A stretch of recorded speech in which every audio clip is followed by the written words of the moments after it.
Hi, well today's musing is all about wanting to hurry up life, and really it's about being patient, because patience is associated with the heart, and if we do what we love then we grow more patience. It really helps us because if we sit in the heart, we can, the rest of the have to's and things tend to not phase us as much because we're doing what we love in essence.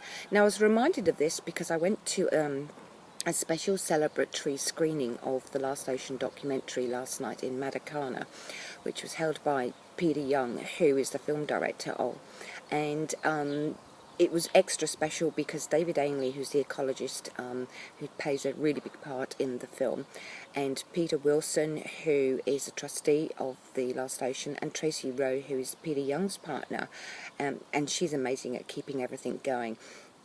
And looking at it, they started their journey 10 years ago, and had they perhaps known the hurdles that are ahead of them, they may not have done it.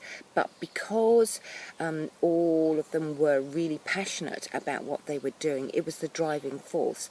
Now, whilst it was frustrating, and they obviously, it brought up impatience with other people's lack of understanding, because at the end of the day it's really the decision to create a marine protected area in the Ross Sea was common sense, but the hurdles are all the different cultures and getting 25 countries all to agree.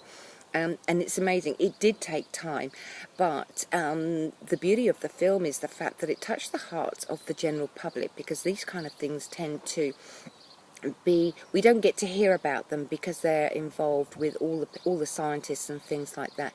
But it's really set a precedent for the rest of the world. The outcome was not overly ideal because there's a sunset clause in it for 35 years, rather than it being indefinitely. But it's we have something really firm now to build on, and the rest of the world has got hope. And hope being part of my family motto, hope lightens difficulties. That's the thing that gives you faith to carry on, and you're doing it because you're doing something that you really love, trust and believe in. So that's my message to you at this time of year. We're looking at what we want to do next, bring into our lives next year, but it's also about looking back and acknowledging how far you've come, and not just in terms of tangible achievements, but look at things that you've managed to change for yourself, and the difference that your attitude and what's important to you, how that has made a difference. And the other thing is, just that came to me yesterday, was like, you may be only one person, but you can make a massive difference, and there are one or two other people who have the same kind of beliefs of you. And so this following year is all about that. To me, is about collaboration, connecting with people who have the same kind of beliefs as you. You can move chuffing mountains, as this was actually proof of.